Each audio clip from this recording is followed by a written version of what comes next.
Welcome back, Berdanimals. Welcome back. Apparently we did such a good job last month that Mr. Hookstraight wanted us to do it again. Apparently.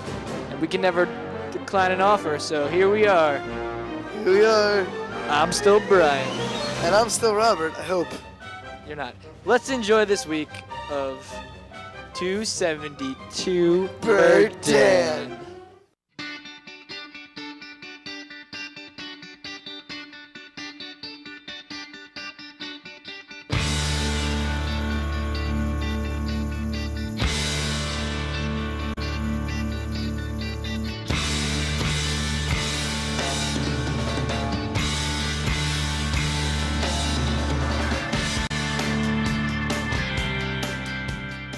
Wow, this is amazing. This is probably the best picture I've ever seen in my entire life. Probably. You know what? Actually, it's the second best picture I've ever seen in my entire life. Well, what's the first one, Bri? The National Art Society, they make really good paintings and pictures and drawings and sketches. I bet it is the National Art Society of Art. I wish we had a video that we could show so all these people would know what we're talking about. Oh, we do. We do have a video. That's amazing. What irony. The National Art Honor Society is a program offered by Wayne Hills to students who excel in their artistic ability. To be qualified for this program, the student must have completed a full year of the course, maintaining a B average or better, and must maintain that average to stay in the program.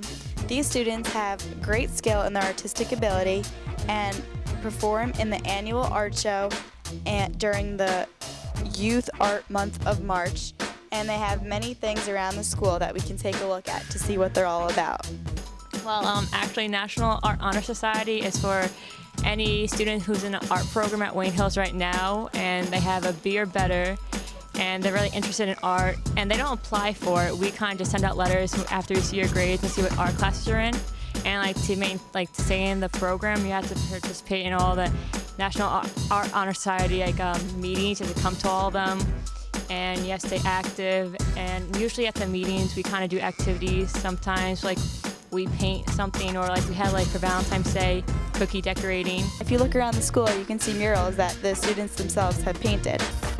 Members of the Art Honor Society can do murals around the school for credit, or they can make an art piece for the silent art auction. The National Art Honor Society was founded by our own Miss Schwinn. Schwindy, for sure. The officers serving this year are Jessie Lynn Palumbo as president, Yenny Shim as vice president, Allison Gayo as secretary, Deanna Massa as treasurer, and Kathy Sizlowski as historian, and Diana Choi as parliamentarian. Without them, the program would not run as smoothly as it does. Let's take a look at what each officer does. As president, usually, we all work together. All the officers, there really isn't anyone that takes charge. But I think idea-wise, we all try to work together to think of ideas for each meeting and how we can make everyone active and how everyone can participate and make everyone actually focus on National Art Honor Society, because it's still kind of new in the school. Okay, well, I'm Deanna Massa, and I'm the treasurer of NAHS, and I just take care of the money, stuff like that.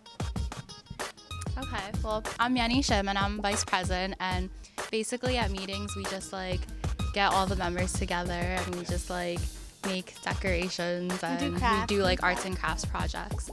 I'm Allison Gayo. I'm secretary of the Art Honor Society, and I record credits and I do sign-ins at meetings. My name is Kathy Sizlowski, and I'm the historian. I take pictures at meetings, and then I make a scrapbook at the end of the year. We had the National Art Honor Society induction in the library, and we had every member, we had 2 pieces of their artwork, and it was displayed in the library. It still is, and you can look at that. There's a lot of, there's AP Studio Art, which are usually seniors. They have their self-portraits in the library, and then everyone else has 3D design and paintings. We have our portraits in the library, and we have our concentrations. I think do you have one of yours? Yeah. We have one of our concentrations in the library. Well, almost all the officers are in AP Art, which is we have to make a concentration, which is a subject that you can choose, and it could be any medium. And then we submit it to the College Board, and hopefully we get AP credit. We also have breath pieces, which is just anything of our work. and quality, which is the best work that we've done. And yeah, it's a lot of work.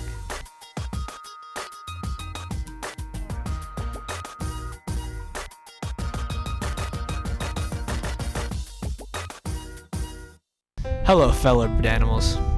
We're back. I hope you enjoyed that last sketch, because we did. I did. That's what I meant by we. Up next is a video A tribute. to the Michael Jackson. A tribute. Probably my favorite song that he's ever written, and these two boys made the best music video of all time. It makes Avatar look like Daddy Day Camp. He said Daddy Day Camp, not Daddy Daycare. Daddy Daycare was okay. Daddy Day Camp was not okay. Roll it. They made Eddie Murphy into Cuba Gooding Jr. That just freaked me out.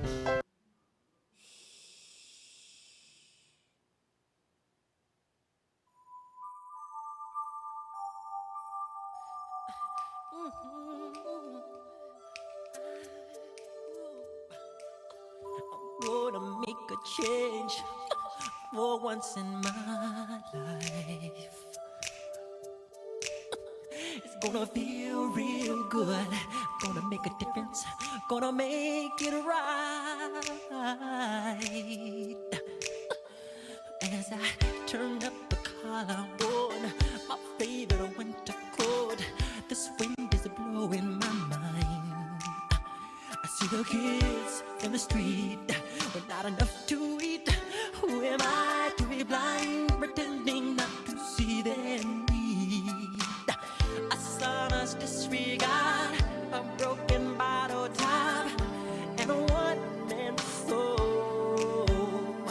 They follow each other on the window, 'cause they got nowhere to go. That's why I want you to know I'm starting with the man in the mirror. I'm asking him to change his ways, and no message could have been any clearer. If you wanna make the world a better place, take a look at yourself, then make a change. Na na na na na na na na. I've been a victim of a selfish kind of love. It's time that I realize there was someone home, not a nickel to love. Could it be me pretending that they're not alone? Oh well, deepest God, somebody's broken heart and a washed out dream. They follow the pattern of the wind, you see, 'cause they got no place to be. That's why I'm starting with me. I'm starting with the man in the mirror.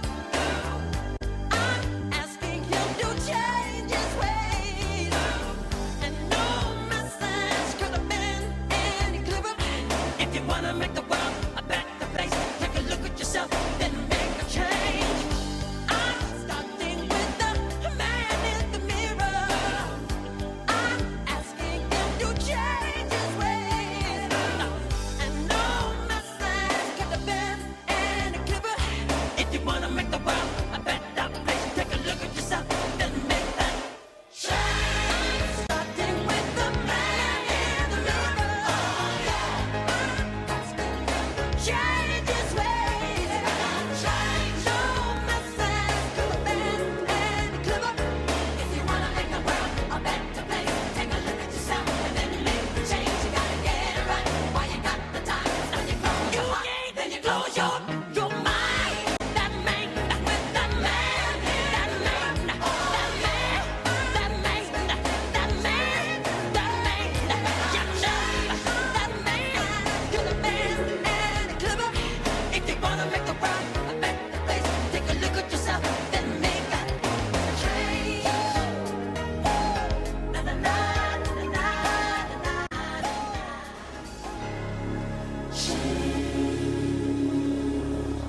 Make that change.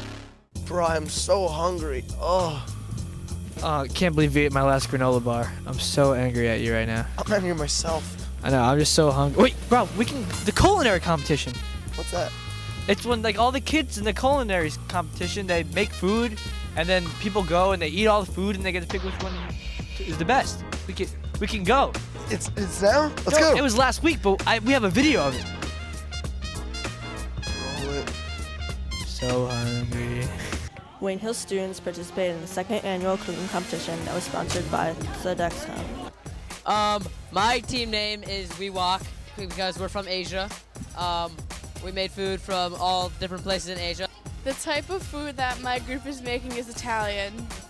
Our group is making Caribbean foods, food from the island, seafood. I'm part of the 50s diner team. We made a lot of comforting foods from the 50s. We have a fried mac and cheese, chipotle flavored sliders. We also have strawberry shortcake and a candy bar brownie for dessert, as well as some custard. And we have disco fries, which is basically your steak fry with gravy and cheese on top. We're making crab cakes, salmon, coconut custard, plantains, and Bahama Mama is our drink. I decided to join the competition because my Aunt Carol is a cook at Anthony Wayne High School, and she told me about this at my school that I didn't hear about last year. So I wanted to do it this year. And I'm always cooking in the kitchen with my grandma and my mom, and I really like food, so that's why I'm here. We had some shrimp and vegetable summer rolls, and then some regular vegetable rolls. Right behind me, we have some chicken satay, and then to the right of me, we have a drink made from mangoes and pineapple and pomegranate, and then for dessert, we have some yogurt mixed with some ice cream. My group is making penne pasta with vodka sauce, penne pasta with marinara sauce, eggplant rollatini, calamari. We're also making espresso, chicken marsala, and cannolis. It took us about this whole entire week after school, 3 hours a day, to make all this food and prepare it, including today. And the judges are all the people that come to enjoy all of this food. And when you come and you pay, you get little ballots, and you put a ballot in each team, so that at the end all the ballots are counted, and we find out who's the winner. The money from the scholarship goes to the Family and Consumer Sciences Scholarship, which is offered at the end of each school year. And last year we raised about $2,000 for the event, so we're hoping that this year we have even more. All the money that we generated today, we generated $1,778 that's going towards the scholarship fund, and that's thank you to everybody that participated. I entered this competition because my cooking has always been in my family, and I wanted to help my friends out. I was not aware that this competition was at all going on last year, and once I heard about it, I immediately wanted to get involved. I heard about the competition and how there are so many teams. I also liked the team that I was working with, and once they asked me, I was sold. They didn't have to try to sell me with it. And once I heard about our menu, I decided that I wanted to help input it. And I just kind of, went away from there. I'm doing the culinary competition because my family thinks that I don't know how to cook, and my brother refuses to eat anything I make because he thinks it's poisonous. So I'm doing this to prove them wrong. To partake in the culinary competition because my friend asked me to, and I really enjoy cooking. So I decided this would be my chance to let out my inner cook. I vote for the Asians. We Walk team won Best Overall and Best Marketing. I'm definitely voting for the Italian. The Italian team won Best Appetizer. I voted for the Caribbean team. The Caribbean team won Best Dessert and Best Entree. I voted for 50s Diner, the all-American food. 50s Diner team won Team Spirit and People's Choice.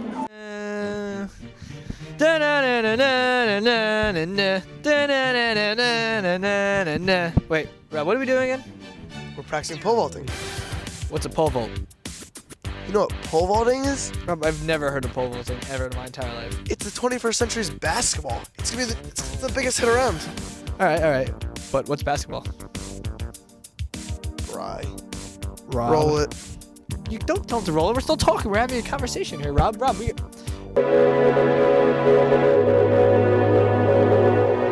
My name's Coach Riker. I coach the pole vault.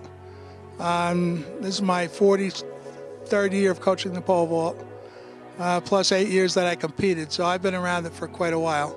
My name is Corey McKinney, and I'm a junior in Wayne Hills High School, and I just started pole vaulting. I just started this year because this running thing wasn't for me. This is my first year pole vaulting, and you know, the experience has been good so far. You don't have to run as much as everyone else does, and just like I think it's really exotic. You don't see everyone jumping over poles with other poles. Like you don't see that every day. Like I can run every day, but I can't do this every day. I'm Daniel Scullion. I'm a senior. I've been pole vaulting all 4 years. There's a lot of different poles. What they go is they go by different heights. They start at like I think the smallest pole for like girls is like 10.6. Then they progressively go up 6 inches. This pole is 130. It's the weight that's rated for you. Some people use weight that's lower, some under, or some under, some over. I use a pole that's over. Well, you start with a low handhold and a short run until the kids get a little bit accustomed to running with the pole.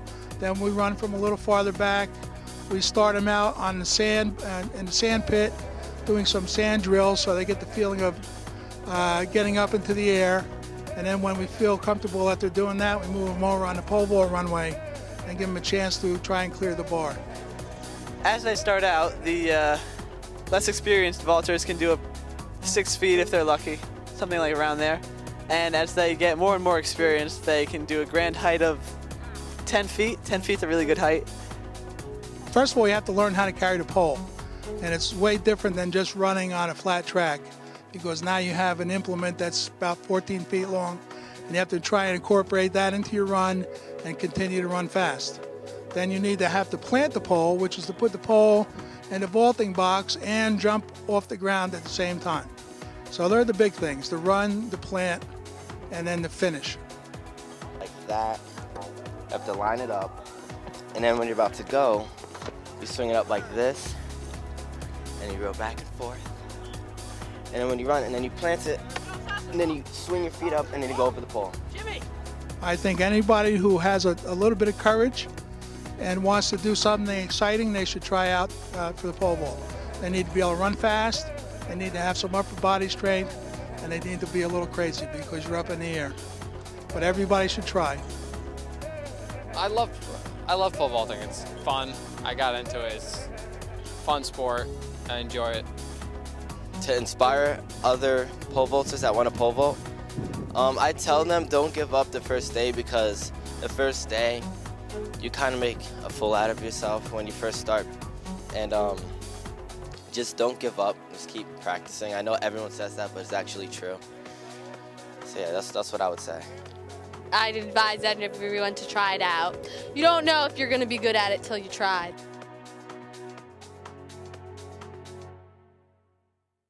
I love magic. I love magic. I love magic even more. But I'm a better magician than you are. Well, you're not a magician. Rob, I can turn you into Peter Samolenko with a snap of my fingers. I'll bet you $5, Kent. Hey, bro. Guess Rob owes you $5, huh? Yeah, let's roll this tape. Roll it.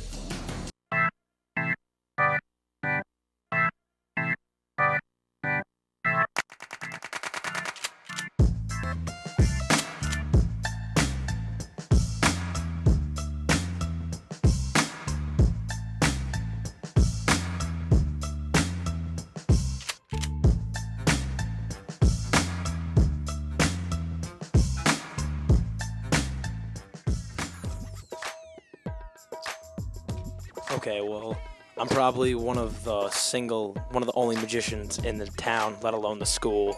I'm probably one of the better ones in the school. I don't know. It's one of the things I just picked up on. Started about, give or take, roughly 4 years ago. Yeah, it's just what I do.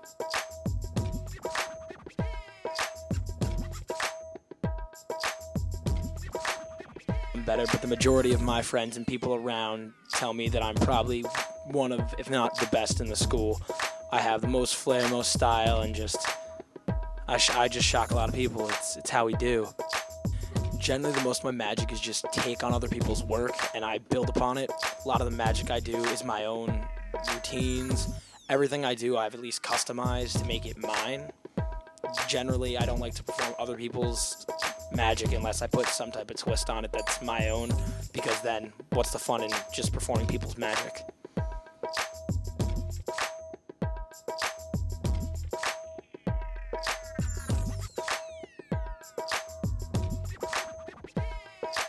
So yeah, in this you'll probably see a lot more cardistry than magic. What cardistry is basically you're using the pack and you're manipulating it in sorts that it's very flourishy. It's probably one of the more difficult things. In the past couple years, it's actually getting very big amongst tons of magicians. It's starting to actually become like a sport of itself. There are some guys out there that are really, really good, but when it comes down to flourishing and cardistry, I'm starting to pick it up.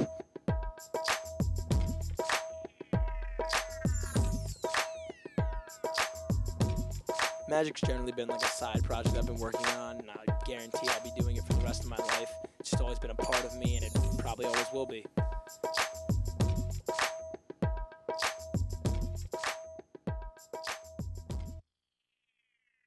Hey, I'm Brian Neighbor. Next up is the Runathon. Rob, tell them what the Runathon is. The Runathon's a track event, and all the kids on track run, raise money. It's a great thing. Good, roll it, bye.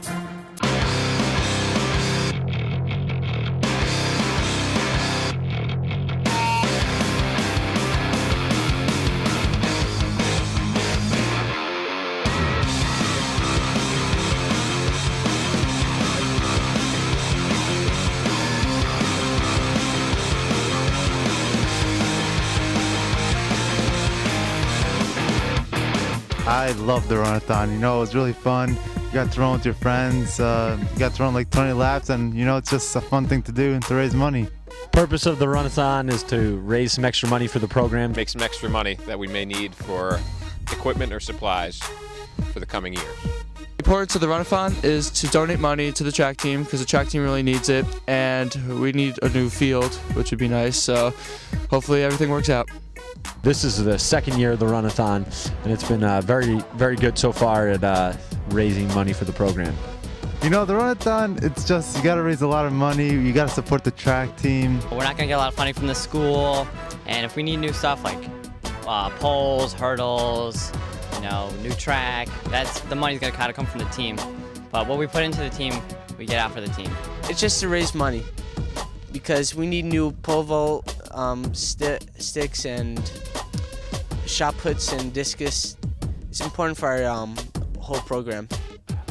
We'd hope to make a couple $1,000, anywhere between $2,500 or $4,000 for the program. Well, you know, the goal is $45, so yeah, you know. I donated about $45, basically Bell's goal. I donated a lot of money to help benefit the team, and hopefully it helps everyone get new equipment and everything. Well, I donated $45. And I had a pledge for every lap I did with $1 from my aunt and my parents, and both did 10 miles, it's 40 laps, so I raised 80. I'm looking for all the student athletes to run as many laps as possible to raise as much money as possible for the program.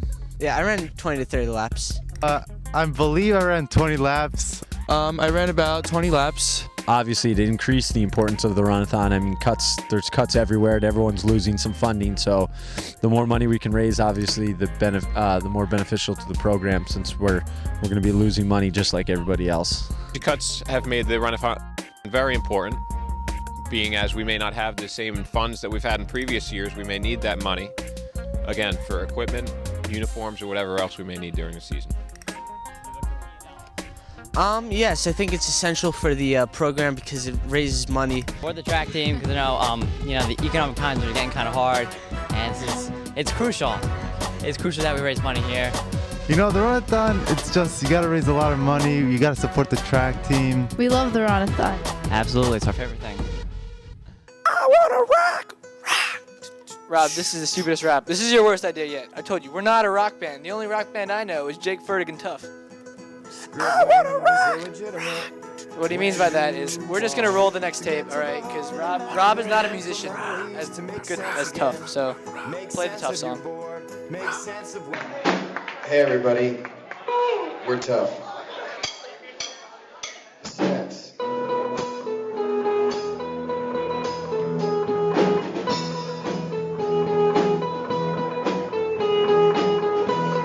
Scribbling is illegitimate when you. Tough is my band of troubadours. I'm the all-star of the band. I write the songs and I sing them. Sometimes I call myself the ringleader. The guys get a good laugh out of that. Everything that is outpoured, interruptions of this life, late night backseat. There's a lot of film noir that we draw from. We watch a lot of cop dramas, some legal dramas, medical dramas. Chicago Hope, The Practice, Boston Public, mostly for emotional and dramatic resonance, for our lyricism. And the catharsis of that is obviously an important part of our sound and our music. A band member of ours, Christian, was once in a band, still is actually, in a band called Cretaceous. And they exclusively write songs about dinosaurs, and they write it in 3 hours every song. So that's a pretty major influence. The Art of War, Sun Tzu's Art of War we've read. The Peloponnesian War we've studied.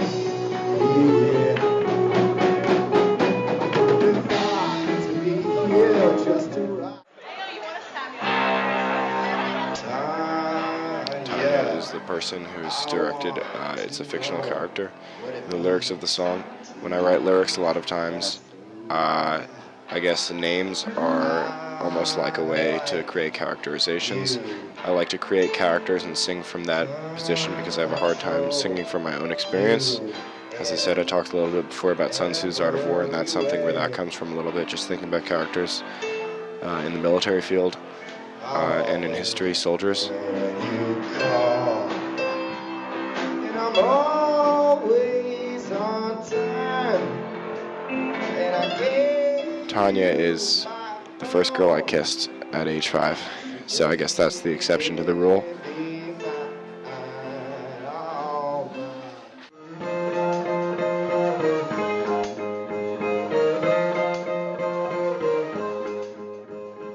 The USA is pretty important to us as a band, not only as one of the top 5 most important countries in the country, but possibly the world. We support the environment, and the United States is a part of that. And the environment is really a huge part of the thing that we're trying to save and we're trying to help out and protect. And the United States is a pretty big landmass, so that's obviously an issue there. So those are just the things that are in our headspace in terms of that.